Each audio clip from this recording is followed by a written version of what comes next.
Melissa D. Hall, and I am the voice of the female insurance agent. And welcome to my YouTube channel. The goal of this channel is to be the #1 source for all things sales, business, lifestyle, inspiration for women in the insurance industry. If you want to keep up with me, go to melissadhall.com or listen to my podcast. It's a great day to sell insurance.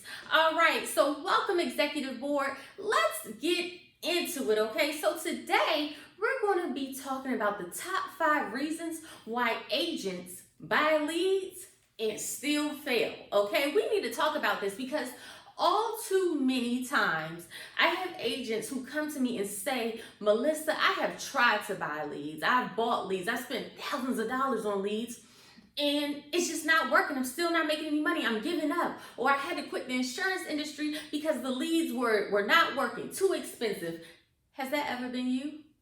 Okay, so listen. I'm going to solve that for you, okay? So that will never be a problem again. That's what we're about to get into right now. Now, just as a side note, what I'm talking about right here is actually from my new book, The Ultimate Guide to Leads for Final Expense Agents. It's all about leads, where to buy leads, where I buy my leads, right? Because I'm average. If you're looking on this channel, you'll see all about Facebook leads and my success with that. It talks about where I get them from and who I'm getting them from, okay? How many to get if you want to buy over the phone. It talks about what leads to buy to sell over the phone, right? How to maximize your leads, okay?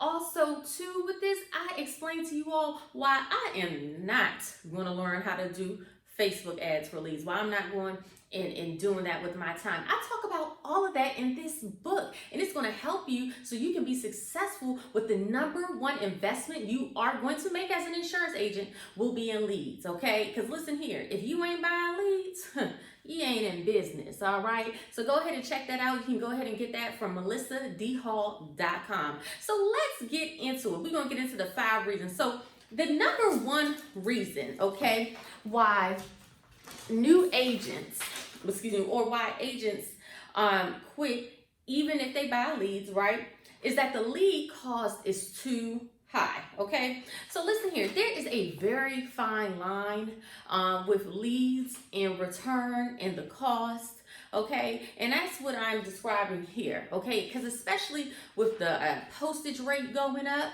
okay, as we all know, it's been a postage rate increase and it's been happening for a few years. Also too with TV advertisement, also with Facebook advertising. It is a very fine line in that break-even point and profitability point. So that's what I want to talk about here. So this is a real world example, right?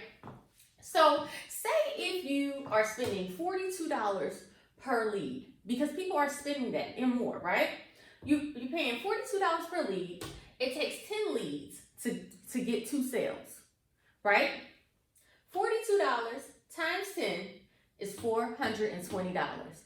That's how much money you have to spend in order to get 2 sales. Now, if you get those 2 sales, right, and you're at an 80% contract, so 2 times 600, right, which is $1,200 the yearly ALP, right? Follow me here. You're on a 75% advance on an 80% contract. That means you made $720 up front. Because if you're in a final expense life business, let's all be honest. We're working for the advance.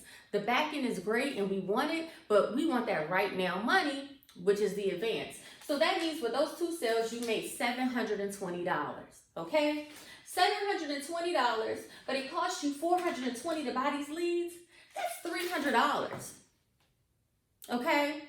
That's like below the poverty line. So let's say you had to go ahead and you spent this, you had to get, let's say 20 leads, right? That's $600 a week, which, I mean, is after a while, and we're not even talking about taxes, we're not talking about chargebacks, but that lead cost is the #1 reason. So you have to make sure it makes sense, right? Even all y'all FMOs, right, that's selling leads and stuff to your agents, take a look at this because this is a real thing that's affecting the agents, okay? Also, too, if you have to go ahead and rewind this back so you can really let this sink in, or matter of fact, go buy the book because it's all in there, right?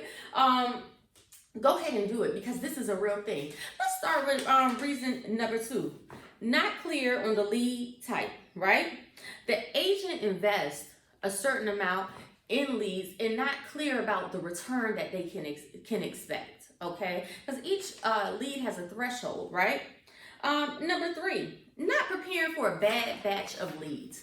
Now, this one, ladies and gentlemen, is where a lot of people kind of give up at when it comes to purchasing leads and things of that sort. Because just think about it.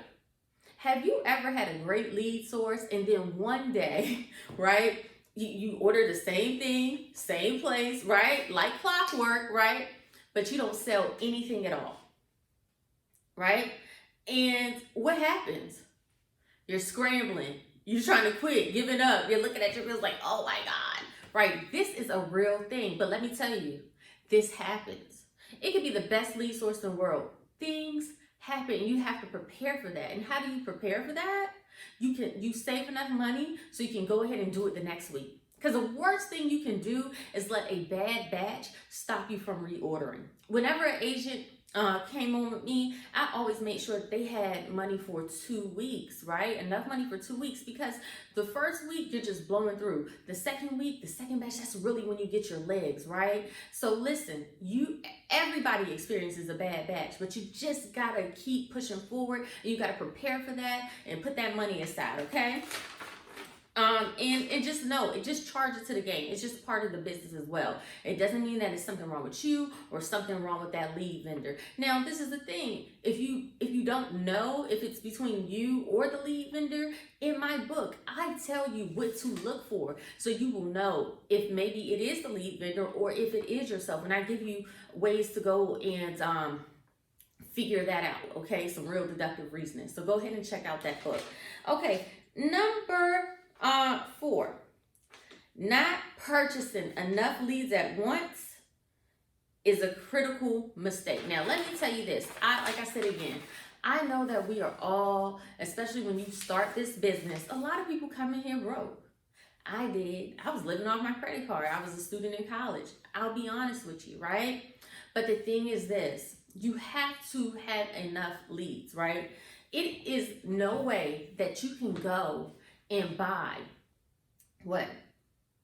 40 aged leads and really expect a result. You're not going to get it. You need at least 100, right? Or just like television leads, or let's say television leads, right? For television leads, to really get something out of it, you need at least 15 of them. Don't get 5, because if the average is maybe say 2 out of 10 or 3 out of 10, right?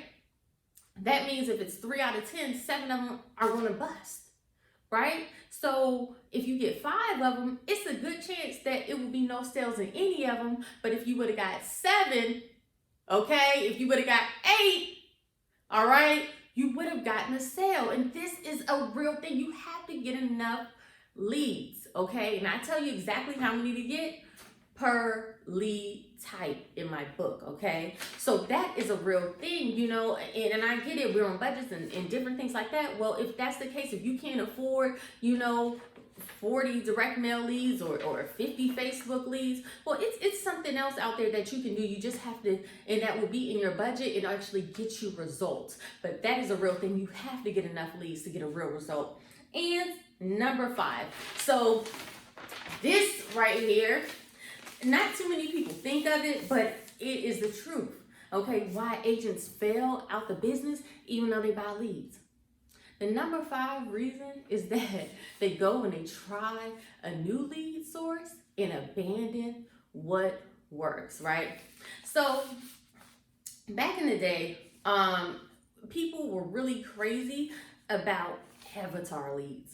Listen, I'm kind of dating myself in the industry. If y'all know about avatar leads, y'all know about avatar leads. And the thing is with the avatar leads, people were really into them, and they're kind of still around now, but they're really kind of illegal. It's a lot to it, right? So it was a lot of people abandoning the traditional methods like the web leads and things like that for these avatar leads, right? And what ended up happening is that the FCC had to cut it all the way back, okay, because of the marketing practices. And so when that happened, okay, they left one and went all in on another thing instead of continuing both of them. And so that's the devastation. So let me bring it down to another level, right? So, hey, you got these Facebook leads and they're working, right? So you go ahead and you got these Facebook leads and you go ahead and you quit your television leads or you quit your direct mail leads, right? Right? Because you're taking all the money that you were invested in those direct mail leads and putting them into the Facebook leads, right? And they're working for you. And I get it, but you really want to, number one, give it time, right? Give it time to really see how it works out and get that, that bad batch or whatever. And you really want to do both. Okay, that's how you maximize too, and really maximize your profit. And I did something here on lead maximization. You can check out the video on that. So these are the top 5 reasons, okay, why insurance agents buy leads and still fail, okay? Listen, again, my name is Melissa D. Hall. You can go ahead and check out my podcast. It's a great day to sell insurance. It's on Apple iTunes. You can go to my website, melissadhall.com. And matter of fact, join the executive board, okay? Because we make decisions together. Listen, my name is Melissa D. Hall, and it's always a great day to sell insurance.